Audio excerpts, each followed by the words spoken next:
¿Sí ya ven mi pantalla?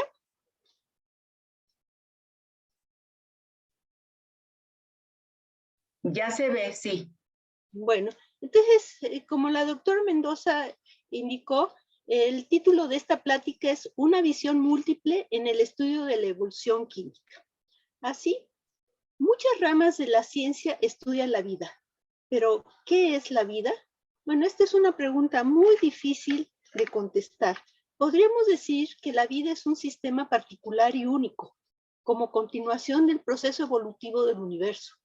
Es una maquinaria compleja, a la vez tan familiar como misteriosa, siendo un ensamble de millones y millones de moléculas. Así, una de las preguntas más difíciles que se confronta de la ciencia es ¿cómo se originó la vida? Y de ellas surgen otras preguntas. ¿Fue un evento único? ¿Apareció más de una vez? ¿Hay vida en otras partes del universo? Son muchas cuestiones y los caminos para explicar el origen de la vida tienen en sí ya una larga historia. Se ha estudiado desde el punto de vista filosófico, de la religión y mucho más recientemente desde la ciencia. Así, Bernal, que era un físico muy cristalógrafo, estableció en 1951, refiriéndose a esta cuestión, que es un problema de proporciones cósmicas y por eso requiere de una perspectiva multidisciplinaria. Así, ¿cómo podemos participar para conocer sobre la vida y su origen? Bueno, pues desde un inicio necesitamos un planeta capaz de sostener vida. Para ello necesitamos la información y la colaboración de astrónomos, de ciencias espaciales, de geólogos. Necesitamos también conocer sobre los elementos químicos, como las propiedades que presentan el carbono, el hidrógeno, el oxígeno, el nitrógeno, el chon. Estos elementos componen las moléculas que forman a los seres vivos. Por ello requerimos de químicos y biólogos que conozcan estas biomoléculas.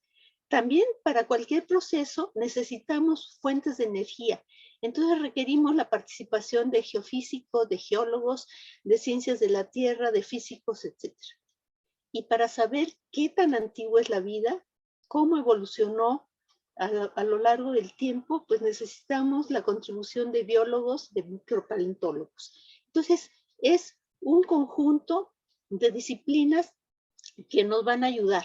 Así sabemos que la vida requiere agua líquida, compuestos orgánicos, que estos reaccionen entre sí y que haya un mecanismo para transmitir la información que tienen y han ganado.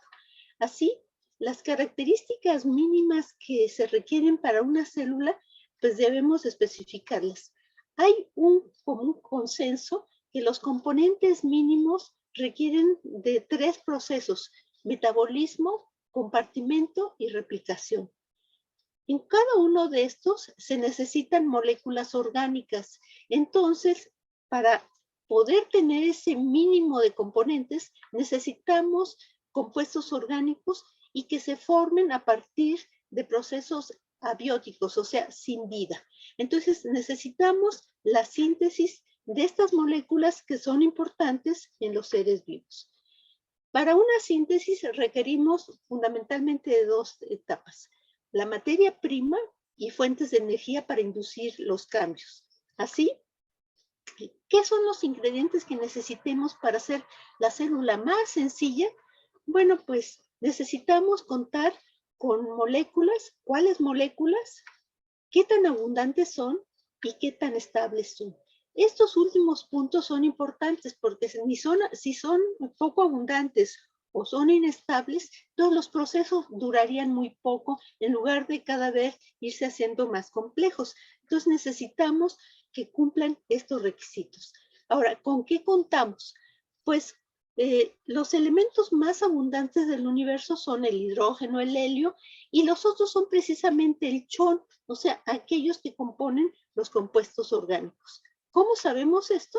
Pues la participación de los astrónomos espectroscopistas, que ellos están buscando estos elementos más allá de la Tierra.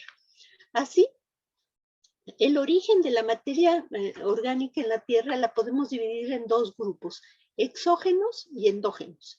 Endógenos van a ser aquellos que se van a formar en las condiciones que existía en el planeta, en la Tierra primitiva, y exógenos, todos aquellos que nos lleguen del espacio exterior. Así, la información extraterrestre es muy importante. Lo que nos cae del cielo, y literalmente, como las meteoritas, la observación con sondas y satélites artificiales, con radiotelescopios, todo esto nos habla de una química muy rica que existe afuera de la Tierra, en espacios extraterrestres, y que nos indica que procesos químicos se pueden dar lugar en cualquier parte del universo que conocemos. Así, las meteoritas son una especie de fósiles de la química del sistema solar y nos brindan información sobre posibles procesos químicos que ocurrieron en la Tierra antes de la aparición, y también nos podrían haber enriquecido de material para la Tierra. Otro de los componentes que nos enriquecieron de materia extraterrestre son los mensajeros del cielo, que son los cometas, ¿de acuerdo? Entonces los cometas tienen una química muy rica en su núcleo, en particular moléculas tan importantes como el HCN, ácido cianhídrico, como otros ácidos, que son moléculas que son claves en síntesis y que producen muchos. Entonces nos enriquecieron. Así como ahora también podemos pedir en línea, pues también en línea venían ácido cianhídrico, adenina, muchos componentes. En fin, tantos que podremos decir que es un zoológico de compuestos orgánicos procedentes del espacio. Así, la otra parte que necesitamos es energía. La energía es responsable para iniciar, promover y dirigir procesos físico-químicos. Es una pieza fundamental en estos estudios. Así se han propuesto muchas fuentes de energía, de ellas el sol, que es actualmente muy importante para la vida, también lo fue en el origen de la vida. Otras fuentes son la energía por las descargas eléctricas de los relámpagos, el calor en la cercanía de los volcanes y fuentes radiactivas. Todos estos pudieron contribuir a esta síntesis abiótica de compuestos orgánicos. Ahora, ya desde el punto de vista que estemos estudiando, la comprensión de los orígenes y la evolución de la vida ha estado dominada por dos aspectos. Uno, se ha tomado pistas de la biología existente y extrapolamos sus moléculas y vías hacia atrás en el tiempo. O sea, consideramos que moléculas importantes ahora también lo fueron antes. Y segundo es determinar procesos geoquímicos que posiblemente desempeñaron un papel prominente en la síntesis de compuestos bioorgánicos. Así, si vamos a ver desde la ciencia la posibilidad de tener una explicación a esta formación, pues un camino es investigar a fondo estas preguntas, simulando en el laboratorio algunos de los procesos que pudieron originar la vida. Se han propuesto muchas hipótesis para explicar este fenómeno, como la generación espontánea, panspermia, plasmogenia, en fin, muchas. Cada una tiene sus pros y sus contras. Fundamentalmente ya, pues la generación espontánea ya no se utiliza tanto, pero todas han contribuido. Así, la primera contribución que voy a mencionar es la de Alfonso Luis Herrera, un científico mexicano que vivió en bueno, sus contribuciones científicas son de principios del siglo pasado, y él en su libro Nociones de Biología, publicado en 1904, que es el primer libro de biología en México e inauguró un curso de biología también en la escuela normal, él habla de una ciencia que llama plasmogenia y que se aboca al origen de la vida como una actividad físico-química del protoplasma. Su idea principal fue que los compuestos orgánicos que forman a los seres vivos vienen por procesos físico-químicos. Él publicó en la revista Science la formación de 2 aminoácidos con las mezclas que él trabajaba. Nosotros en el laboratorio repetimos uno de los 6,000 experimentos que él hizo en la azotea de su casa y encontramos efectivamente los 2 aminoácidos que él publicó, pero encontramos muchísimo más compuestos, pues dado que nosotros contábamos realmente con técnicas analíticas que en esa época no existían. Entonces, fue una gran contribución de don Alfonso Luis Herrera. Así también, otra de las hipótesis que tienen mayor peso son la de Oparin y Haldane, que se basan exactamente en la misma idea de que la vida se originó por procesos químicos y físicos. Aunque estos tres no se conocieron, Oparin y Haldane hicieron su propuesta en forma independiente. Y Haldane llamó sopa o caldo primitivo al conjunto de compuestos orgánicos que se fueron acumulando en los océanos. Entonces, la idea principal de esta hipótesis es que la síntesis tuvo lugar en una etapa hipotética llamada evolución química, en la cual procesos físicos y químicos se formaron para dar origen a la síntesis de moléculas de importancia biológica. O sea que propone que la vida surgió de la no vida y se ha convertido en una piedra angular en el campo. ¿Cuándo ocurrió este proceso de evolución química de síntesis? Se piensa que desde que se formó la Tierra 4.500 millones de años hasta la aparición del fósil más antiguo, que hay un debate si está entre 3.800 y 3.500 millones de años. Ahora, ¿cómo sabemos esto? Pues con la participación de micropaleontólogos. Ahora, la Tierra donde ocurrieron estas síntesis era muy diferente de la Tierra actual. Sus principales diferencias son su atmósfera, que carecía de oxígeno y tenía fundamentalmente nitrógeno y CO2. El pH también de los océanos era diferente, la temperatura era moderada, pero más alta de la que tenemos ahora, y con una corteza continental también muy diferente. Entonces, todas estas características están sujetas a un intenso debate, porque no hay pruebas contundentes sobre cada uno de estos aspectos. Así, esta síntesis y ya finalmente el origen de la vida pudo aparecer en diferentes nichos. Se ha propuesto que en los océanos, en aguas someras, en lagunas y charcos, y más recientemente en manantiales hidrotermales, pero pudo haber surgido en todos o en ninguno de estos, ¿de acuerdo? Entonces, eso también es una contribución abierta. Ahora bien, si nosotros consideramos entonces que la Tierra es nuestro matraz y le vamos a dar una fuente de energía, pues, por ejemplo, si usamos los componentes de la atmósfera primitiva y los analizamos, vamos a formar muchos otros compuestos. Entonces, esto nos da pauta a que podemos formar compuestos químicos que son importantes. Entonces, uno de los primeros experimentos que trató de probar la hipótesis de Oparin-Haldane fue precisamente el famoso experimento de Miller, en el cual él, en este equipo, trató de imitar la atmósfera terrestre de esa Tierra primitiva que se pensaba, Urey pensaba que era de un carácter reductor, o sea, todos los elementos iban a estar más bien ricos en hidrógeno, entonces usó metano, amoníaco, hidrógeno y vapor de agua. Les dio como fuente de energía una descarga eléctrica y dejó por una semana funcionar este equipo. Esto es el océano primitivo que por el calor se evaporaba y llegaba. Y una vez que se formaban los productos, se condensaban aquí y aquí los recogían. Entonces, después de una semana encontró realmente que se formaban compuestos de importancia biológica como son los aminoácidos, como son ácidos carboxílicos, y este experimento abrió lo que se conoce ahora como química prebiótica, que son las simulaciones en el laboratorio de posibles procesos que formaron compuestos químicos antes de la aparición de la vida.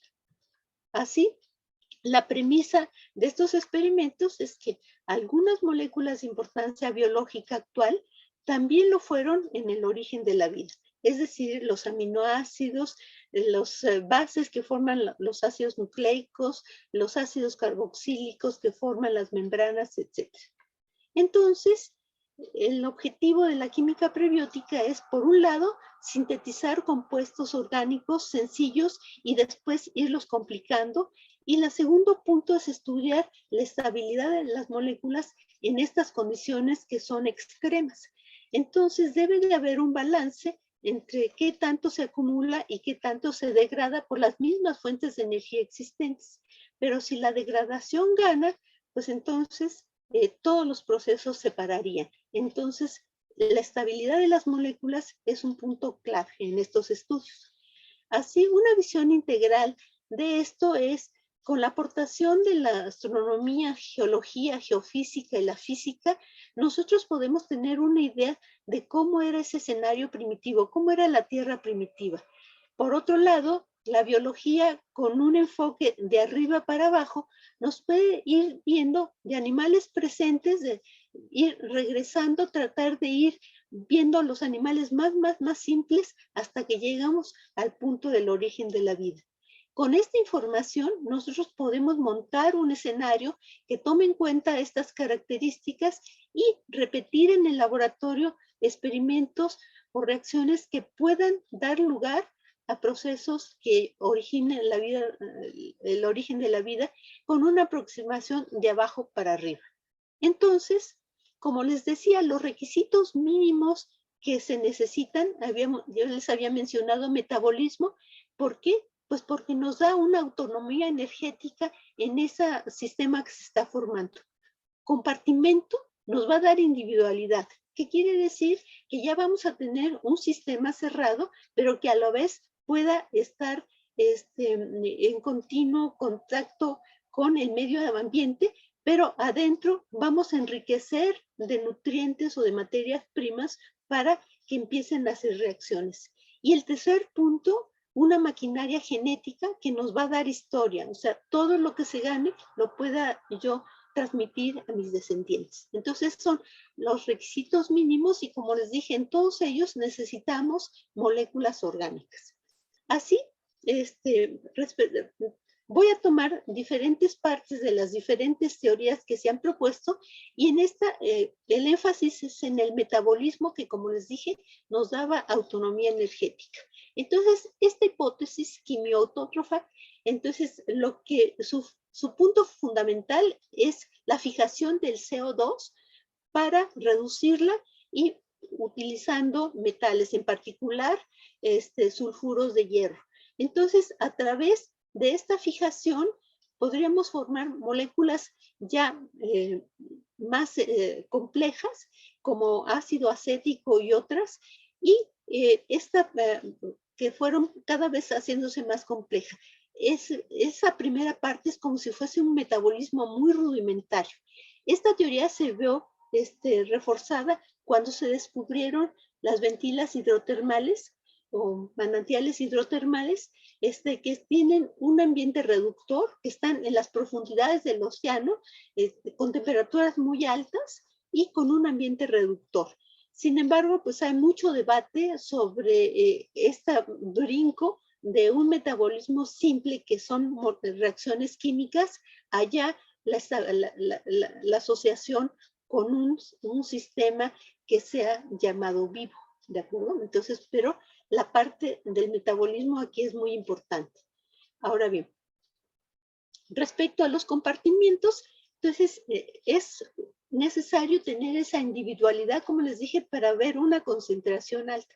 Entre las moléculas que se forman en estos experimentos, hay un tipo de moléculas que tienen dos partes: una cabeza no polar, polar, y una cola no polar. Entonces, estas, cuando están en agua, se asocian y forman micelas, ¿de acuerdo? Estas micelas pueden formar bicapas y entonces forman especies de protomembranas que van a dar esta individualidad a estos sistemas, y habiendo una interacción de la parte de dentro con la de afuera. Entonces, es una cosa muy importante la formación de membranas, y se hace a partir de ácidos grasos, ¿de acuerdo? Así se llaman estas moléculas. Ahora bien, también se ha propuesto que en las superficies de los minerales se pudieron empezar a formar estos sistemas protocelulares en adición. Y una contribución importante que fue el uso de arcillas, en las cuales, por ejemplo, esta arcilla, que es la mormolonita de sodio, tiene 2 celdas unidades, y entre celda unidad y celda unidad hay un canal interlaminar donde se pueden, por reacciones de intercambio, meter compuestos orgánicos. Entonces, esta propuesta que fue de Bernal es en la contribución de las arcillas para esta formación de estos sistemas. Y curiosamente, en la filosofía judeocristiana, pues Adán fue formado por Dios a partir de arcilla. Y en arameo, arcilla, Adán, que fue el primer hombre, Adán es arcilla. Ahora bien, ¿qué importancia tienen las arcillas? Pues están presentes en sedimentos muy antiguos, muy distribuidos, tanto dentro de la tierra como fuera. Así, vamos a evaluar cómo ha ido cambiando estos conceptos. Empezamos con la sopa primitiva de Haldane, pero se considera que era una sopa demasiado diluida. Para que las moléculas reaccionen, necesitamos que estén más cerca. Entonces, Oró pensó que no era caldo primigenio, sino un caldo gallego, lo que se necesitaba para ese acercamiento de las moléculas. Pero si decimos que los minerales pudieron ser importantes, pues lo que necesitamos es cambiar nuestro caldo gallego por una pizza primitiva. Y si consideramos a las arcillas como contribuyentes a estos procesos y que además están con compartimentos, pues realmente necesitamos una lasaña primitiva. Entonces vamos a estar hablando ya de lasañas primitivas más que de sopa, de caldo o sopa primitiva. Así, el tercer punto es la replicación o historia, ¿de acuerdo? Entonces, aquí son 2 moléculas son muy importantes, que son el DNA y el RNA, los ácidos nucleicos. Estos son los que nos van a dar esta posibilidad de transmisión de la información. Ahora bien, como en muchas de las hipótesis que se han mostrado, por ejemplo, en la de Oparin-Haldane, empezó a haber una controversia de cuáles de las macromoléculas eran más importantes y cuál fue primero. Entonces surgió una disputa, una controversia entre si eran los ácidos nucleicos o bien eran las proteínas, porque estos tienen la propiedad de dar información, pero estas de catálisis. Entonces estuvo muy fuerte esta controversia hasta que se encontró una estructura llamada ribosima.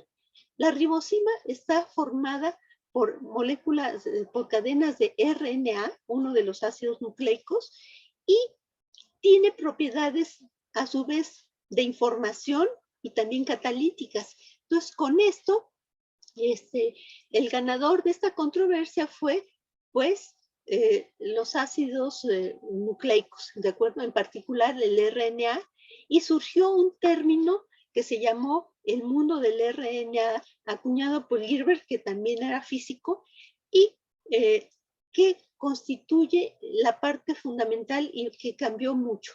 Este mundo del RNA, entonces, está basado mucho en que la ribosima, que está formada por moléculas de RNA, tienen esta dualidad de información genética, al igual que el DNA, e información catalítica, igual que las proteínas.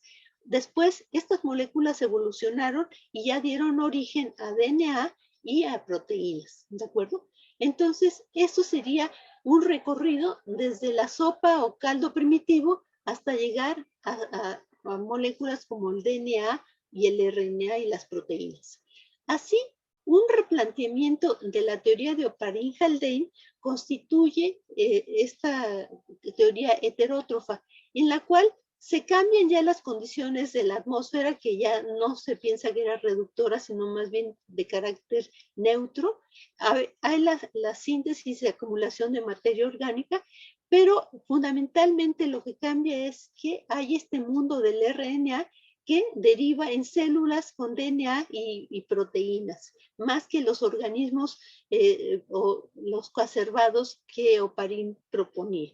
Así, el árbol genealógico de las moléculas de importancia biológica empiezan con el chon y a través de procesos químicos van formando las moléculas, por ejemplo, de las atmósferas, que se van a ir complicando a formar moléculas más complejas hasta que finalmente lleguemos a estas macromoléculas importantes para la vida, como son las proteínas, las grasas, los polisacáridos. Sin embargo, la síntesis de estas macromoléculas es un reto en la química. Entonces, la formación, por ejemplo, de proteínas, si yo, una proteína es un conjunto de aminoácidos que están unidos por un enlace que se llama peptídico. Entonces, si yo junto dos aminoácidos que son estas moléculas, una parte de la molécula reacciona con otra parte de otra molécula y forman, de dos se forma uno, que este es el enlace peptídico. Pero por cada dos de estas moléculas que se unen, se libera una molécula de agua. Esta es una reacción en equilibrio. ¿Qué quiere decir? Que también una vez que esté formada esta con el agua, podemos regresar a la materia prima. Ahora bien, por principio de Le Chatelier, que es algo que rige al equilibrio químico, si yo estoy en un medio acuoso, entonces voy a tener una cantidad muy alta de agua y eso hace que el equilibrio se vaya hacia los productos, perdón, hacia los reactivos y no hacia los productos, por una parte. Por otra parte, esta reacción tiene una delta G positiva, o sea, no es una reacción espontánea. Necesito darle energía, pero además la presencia de agua inhibe mucho esta reacción. Entonces, esto ocurre también con otras macromoléculas. Entonces, necesitamos la contribución de gente que sepa manejar equilibrios. Pero parafraseando a Galileo, Epur si mueve, aquí no digo sin embargo se mueve, pero y sin embargo hay proteínas, hay ácidos nucleicos. Entonces, ¿cómo se forman? ¿Cómo se organizan en moléculas más complejas y estructuras? Pues necesitamos encontrar la forma de lograrlos. Ahora bien, vamos a analizar un sistema químico. Entonces, este sistema químico, además del producto que yo estoy interesado, me puede dar origen a otros productos que consumen reactivos, pero no son el que quiero, y se llaman productos colaterales. Puede formar unas cosas que se llaman isómeros, que son la misma composición en el sentido de número y átomos iguales, pero son compuestos diferentes. Todo ello origina disminución en la molécula que yo quiero sintetizar. Entonces me voy a remontar a cuando jugaban con Legos. Entonces si tengo yo 4 fichas de Lego, pues las puedo acomodar de diferentes formas. Pero si tengo muchísimas piezas de Lego, entonces yo puedo crear obras de arte, ¿de acuerdo? Pero para que yo haga ensamble esto, necesito ser muy cuidadosa, porque también puedo hacer esto y esto es lo menos feo que podría hacer, ¿de acuerdo? Entonces, si tengo muchas piezas, voy a tener muchas posibilidades de acomodarla. Desde este punto de vista, pues sintetizar vida en un tubo de ensayo, pues está por verse, ¿de acuerdo? Porque voy a tener muchas piezas que tengo que acomodar. Vamos a seguir más con los Legos, ¿de acuerdo?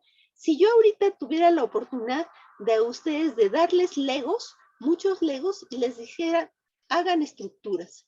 Entonces, lo más probable es que me hicieran estas 3 estructuras, de columna, de cruz o bien en línea, ¿de acuerdo? Pero ya después se me acordó que yo nada más quería de líneas, no quiero estas, pero ya se los había dicho. Entonces, lo que voy a tener como consecuencia es, cuando me regresen las fichas, pues voy a tener de línea, pero también voy a tener de las otras. Y eso me disminuye la cantidad de fichas en línea, ¿de acuerdo? Bueno, vamos a complicar un poquito más nuestras fichas. Vamos a ponerle fichas de colores, esas todas eran blancas. Yo aquí reemplacé las fichas por letras. Entonces, yo tengo estas 4 letras, estas 4 fichas, amor, Roma, Omar, etcétera, y cada una de ellas tiene un significado preciso o varios significados. Si yo digo Roma, como estamos también con los geógrafos, pues a los geógrafos van a pensar en la capital de Italia. Pero si estamos con gente que le gusta mucho el cine, van a pensar en la película Roma. O bien, si les gusta mucho lavar su ropa, pues en el detergente Roma o en la colonia Roma. Entonces, son diferentes significados, pero tiene una información precisa. Lo mismo mar, ramo, etc. Pero la última de ellas son las mismas letras, pero el orden no me dice nada. Entonces, ¿qué es lo que puedo sacar de conclusión de estas fichas? Que no solamente requiero tener las fichas, o sea, las letras, sino también el orden es necesario para que guarden una cierta información. Si yo rompo ese orden, se pierde toda la información. Y esto es muy importante en sistemas vivos. La síntesis ordenada de polímeros es un problema muy fuerte. Por ejemplo, si yo quiero formar un fragmento de RNA que tenga 40 pedacitos, que son llamados monómeros, la gran cantidad de formas que yo puedo hacerlo, como las fichas, es de 10 a la 48. O sea, pues no se ve bien, nada bien esta distribución. Entonces la pregunta es, ¿podemos seguir? Bueno, pues sí, pero ¿cómo? Como si estuviéramos en el país de las maravillas, Alicia en el país de las maravillas, y aunque estemos en México y me llame yo Alicia, pues no estamos, entonces, pues la reina de corazones, pues mandaría cortar la cabeza a los que no sirven, ¿de acuerdo?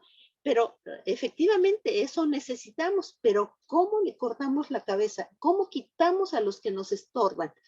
Bueno, pues estamos viendo que el azar no funciona, porque nos daría muchos productos. Así como las fichas amarillas, pues cada quien haría su combinación. Entonces, lo que necesitamos es cargar los dados para que siempre nos salga el mismo número. Entonces, a esto yo le voy a llamar sesgo, el que siempre me dé el mismo número. Por ejemplo, si yo voy en un camino y quiero ir al nuevo edificio del ENSIT y no sé, porque no he llegado a Facultad de Ciencias, entonces puedo llegar, pero de repente me encuentro 3 caminos. ¿Cuál debo de seguir? Pues de alguna forma, cuando me dijeron, me deben de cerrar los caminos para que así yo me vaya por un rumbo preferente y no me pierda, ¿de acuerdo? Entonces, eso mismo es el sesgo. Entonces, escoger un sistema en tal de que nos obligue a seguir por un camino. Así, para tener un solo producto, por ejemplo, las fichas de línea, pues entonces el camino debe ser sesgado. Y el sesgo yo se los hubiera dicho, es decir, yo solamente quiero fichas en forma lineal, ¿de acuerdo? Ahora bien, entonces nuestra propuesta es que los componentes químicos de los seres vivos pudieron formarse por rutas sintéticas sesgadas para tener el solo producto que queremos. Entonces necesitamos hacer nuevos intentos de síntesis para cumplir con esto. Y entonces es lo que se conoce ahora como química de sistemas y también si la reacción es de una olla o varias ollas. Entonces, ¿qué significa esto? Bueno, en una olla que voy a poner todos mis ingredientes, todo, y ya solo al final voy a sacar los productos. En varias ollas quiere decir que hago una parte de mi reacción en la primera olla, el producto de esta lo paso a la segunda, a la tercera, etc. Entonces, estos son diferentes intentos que se han hecho. Entonces, lo que se busca es integrar un sistema químico con la tendencia de hacerlo más eficiente, sin tener que estar purificando y demás, que es lo que pasa en la naturaleza, pero dentro de un esquema geológico plausible, o sea, tenemos que considerar el ambiente y con variables múltiples simultáneamente. Generalmente se trabaja con una sola variable. Entonces, esto es lo que se conoce como química de sistemas. Así, necesitamos considerar procesos dinámicos con muchos componentes que van a estar regidos fundamentalmente por la termodinámica y por la cinética. Entonces, debemos escoger reacciones alejadas del equilibrio. Acuérdense que como en el caso de las proteínas, el equilibrio no nos conviene. Y fronteras que están dadas por los minerales o por protomembranas. Esto hace que tengamos compartimentos que disminuyen la dilución en el centro e incrementan la posibilidad de sistemas ya autorreplicativos. Entonces, con ello tenemos una gradual complejidad del sistema. Entonces, debemos considerar las restricciones geológicas y geofísicas y a nuestra Tierra, pues la vamos a volver en un reactor, ¿de acuerdo? Entonces, los aspectos cinéticos son muy importantes. Entonces, desde ese punto de vista, se van a favorecer reacciones que den productos más estables. También hay otra cosa que se llama cinéticas por competencia. ¿Qué quiere decir esto de cinéticas por competencia? Por ejemplo, yo tengo un reactivo A que reacciona con B y me va a dar un producto con una cierta velocidad, una constante de velocidad. Pero resulta que yo tengo el mismo reactivo que va a reaccionar con C para darnos un producto diferente. Entonces, B y C van a competir con A para formar su producto. ¿Quién va a ganar? Quien tenga la constante de velocidad más alta y la concentración más alta. Entonces, eso nos va a favorecer la formación de productos estables y abundantes. También, y parafraseando a Darwin, vamos a tener una selección de moléculas y va a ser la supervivencia del más apto, ¿de acuerdo? Entonces, unos mecanismos para lograr esto es, por ejemplo, este sistema. Tenemos una mezcla de muchos componentes, ¿de acuerdo? Y vamos a someterlos a diferentes factores. Se van a estar formando, pero por ejemplo aquí esta nos está representando nuestra ruta de sesgo, ¿de acuerdo? Solamente algunas de estas moléculas van a pasar y vamos a juntar, pues porque se formen más rápido, porque no se descompongan, etcétera. Muchas de estas reacciones son, por ejemplo, las que se llaman reacciones de interconversión o de polimerización también. Entonces, vamos a analizar un ejemplo de esos. Y además, como les dije, rutas sesgadas. Entonces, por ejemplo, este es un compuesto que se llama ácido carboxílico. Entonces, cuando nosotros irradiamos este ácido con radiación gamma, formamos este que está aquí a mi derecha. Si se fijan, la parte amarilla es la misma. Y entonces, si yo esta misma reacción la hago en presencia de una fuente de nitrógeno, voy a tener el componente de la izquierda, que la parte amarilla es igual, solo cambia la de colores. Entonces, ¿qué quiere decir? Que si yo parto de cualquiera de ellos, me va a dar cualquiera de ellos, bueno, si tengo una fuente. Entonces, eso es interconversión y lo que nos hace es que esta molécula que es muy estable, si está sujeta a una fuente de energía, pues me va a producir que quizás ya no sea tan estable, pero va a regenerar a y a formar otro. Y entonces, y otros compuestos que no puse. Entonces, estos fenómenos de conversión, entonces son propicios de que se formen. Ahora bien, ¿qué nos interesa en el laboratorio de evolución química? Fundamentalmente, entonces voy a tomar prestado a Dante y le voy a pedir que junto con Virgilio y Beatriz nos den un paseo por el cielo, el purgatorio y el infierno. Entonces, en el cielo, lo que vamos a hacer y lo que hacemos en el laboratorio es, vamos a estar a temperaturas muy bajas. Entonces, vamos a tratar de imitar los núcleos cometarios, ponerlos a fuentes de energía y ver qué compuestos se pueden formar. Si nosotros nos bajamos al purgatorio que representa la superficie de la Tierra primitiva, entonces vamos a estar a temperaturas ya moderadas en la que vamos a tener mucha interacción con minerales, entonces vamos a ver, sometiéndolos también a diferentes fuentes de energía, y qué tan estables son las moléculas en esas condiciones.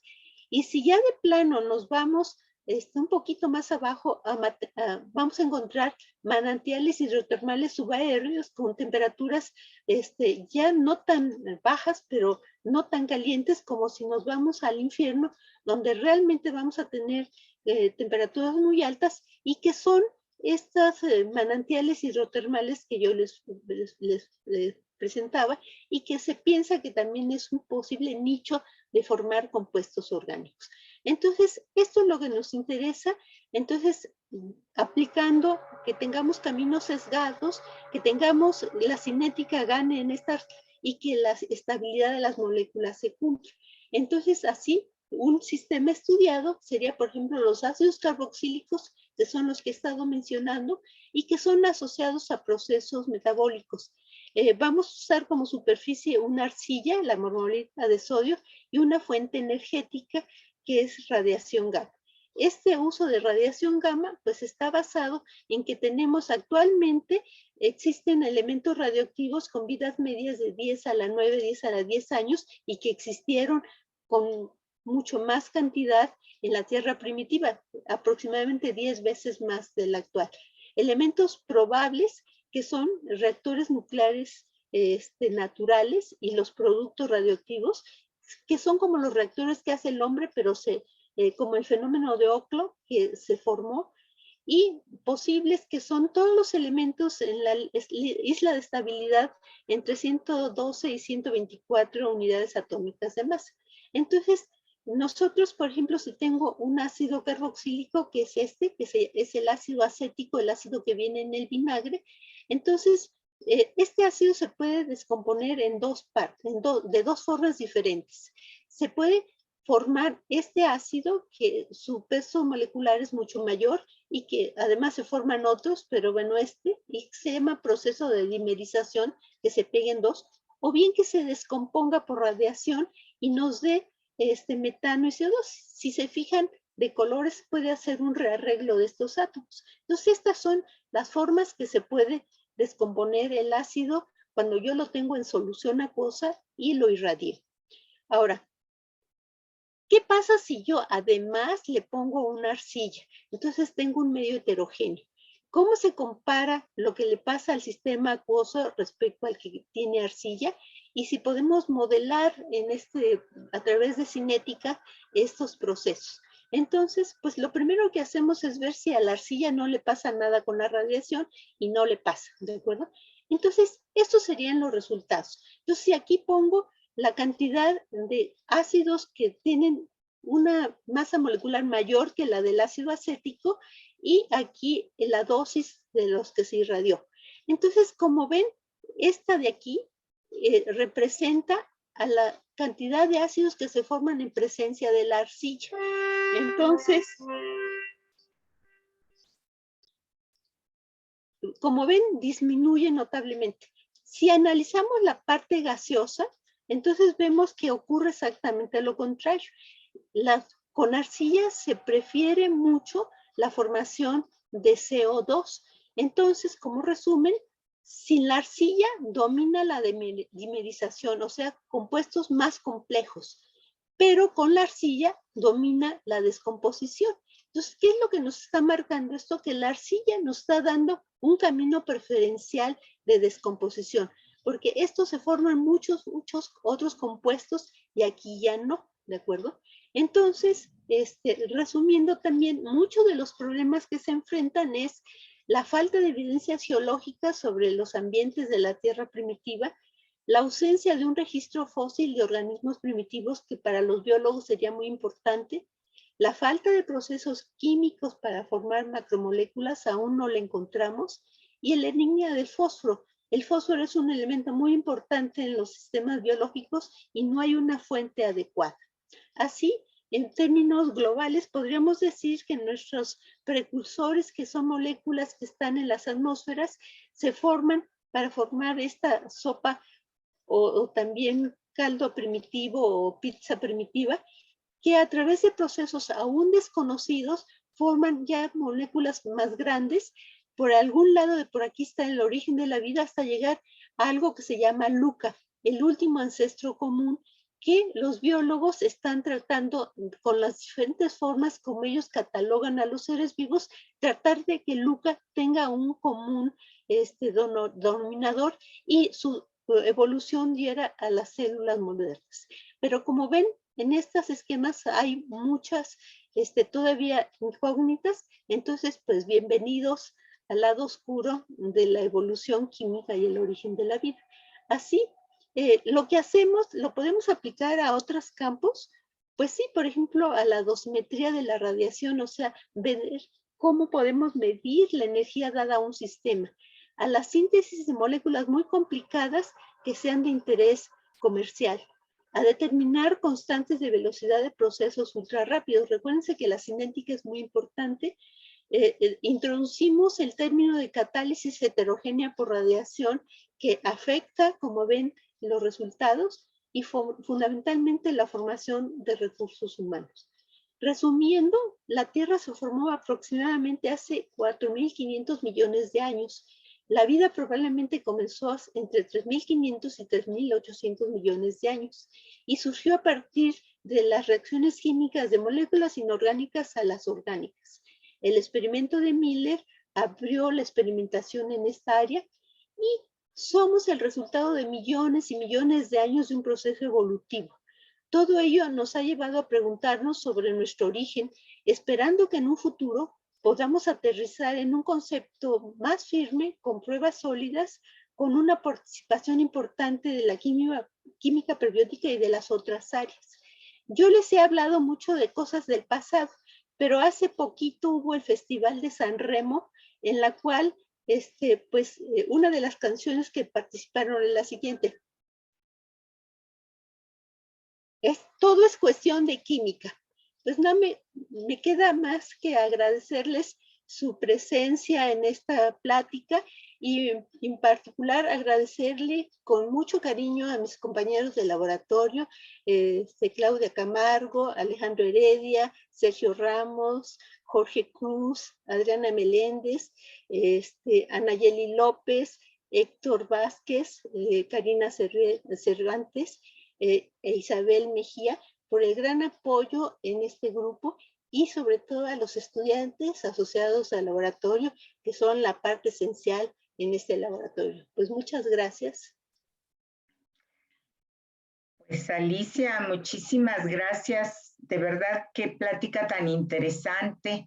Pues uno se hubiera imaginado que ya había respuestas mucho más firmes sobre el origen de la vida y cómo se dieron los pasos de una evolución de pues organismos simples a organismos más complejos, pero por tu plática podemos ver que hay muchísimas incógnitas todavía y me imagino que hay muchas hipótesis que están compitiendo entre sí para tratar de explicar pues lo que se observa, ¿no? Y también por otro lado veo que esta es una ciencia multidisciplinaria, como todas las ciencias de la Tierra participan de este problema de ver el origen de la vida y su evolución.